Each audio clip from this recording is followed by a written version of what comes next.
Intellectual Virtues Academy of Long Beach is a truly grassroots organization. It was founded by a group of parents and educators and community members in Long Beach who were passionate about education and felt like we have a unique educational vision and a unique educational opportunity. In the same way that the school was formed by community members and envisioning a new education, that's what learning is like in the classroom. So it is bottom up, and it feels like we're always trying to find more time to ask questions. We're asking our students to care about how their mind works. Students are always asked to wonder out loud. This is a school where kids are excited about learning and kids are excited about thinking. Kids are steeped in this kind of passionate education.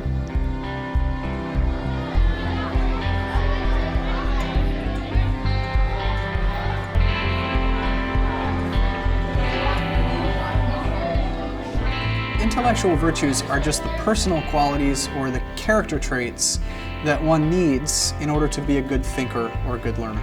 This educational model offers a great opportunity for our students to be engaged with others, engaged with their teachers, engaged with their fellow students, to talk about what's going on in their lives, how they're feeling, how they're thinking about themselves, what they're excited about, what they're bored with, what they're confused about. So all of that is so helpful developmentally, because kids who are able to articulate those kind of things, get feedback on those things, they end up developing better psychologically, and they end up doing better in high school and throughout their life.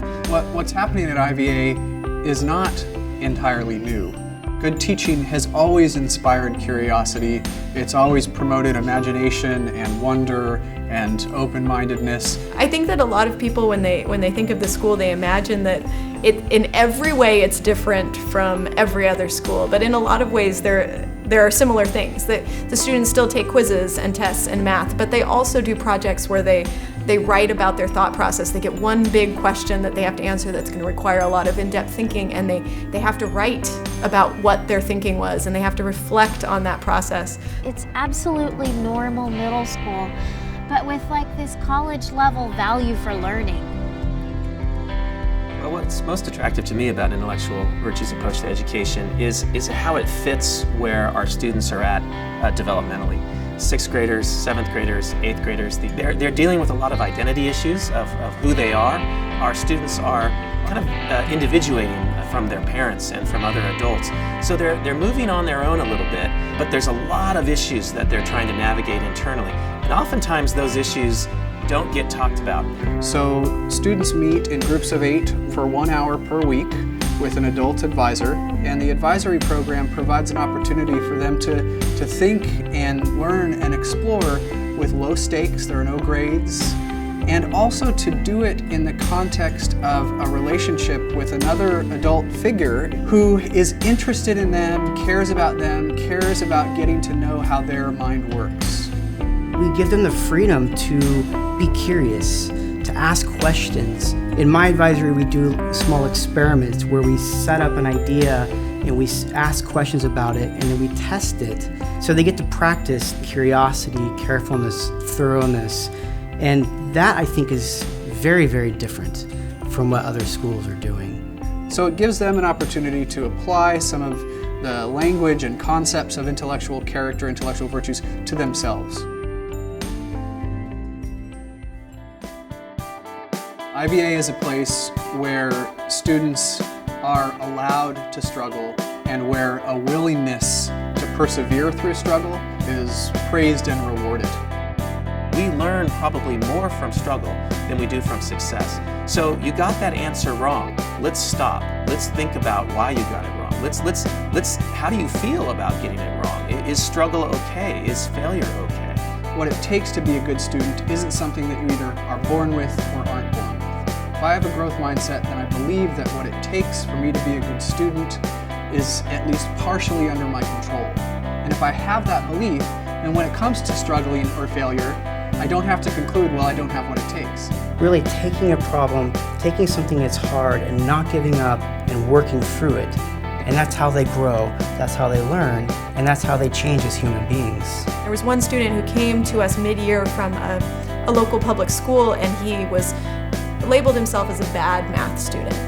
And all of a sudden he got here and he realized that he could raise his hand and ask questions and be part of the discussion, and he was impossible to keep from asking questions. He would standing up, he was so excited and like running to the board without asking, just to like, can I just show you what I just saw? And he's not acing all the tests and he's not all of a sudden an A student, but that is what is going to take you far in life. That is why you are going to succeed over others. You may have challenges and this may not come easily to you, but I've noticed that you never ever give up. In a lot of environments, struggle is something to be embarrassed about. Students feel like failures if they're struggling because they can't get the right answer or they can't get it fast enough. I don't praise students for getting the right answer first because that's not the focus. I praise them more for the process. We've sort of established a culture where it's okay if your response or your work was not perfect. In fact, in some ways, it's even better if it's not perfect that first time because it becomes a learning opportunity for all of us. That's one of the things that our students love about the environment. They're not afraid to ask questions. They're not afraid to admit when they don't know. They feel supported in the context of struggle and not knowing, and they feel encouraged to take risks. Who would I be if I went to IVA as a middle school student? I would be a lot more confident in knowing how to address problems I've never considered before, because I know that I practice habits of thinking. If we can teach kids what it means to be a critical thinker, as someone who loves to learn, then that's going to impact their lives and what they do in their families and what they do in society. And that's what's going to spill out of this school and into our local community.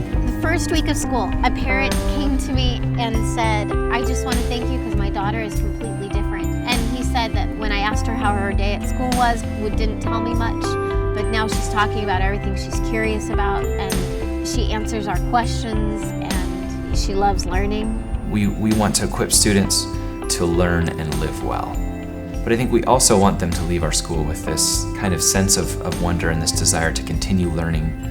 These virtues, if students take these out into the world, they are much more open to everything the world has to offer them. Whether it's in your workplace or in your family or in your travel, you will be a more fulfilled person in all aspects of your life.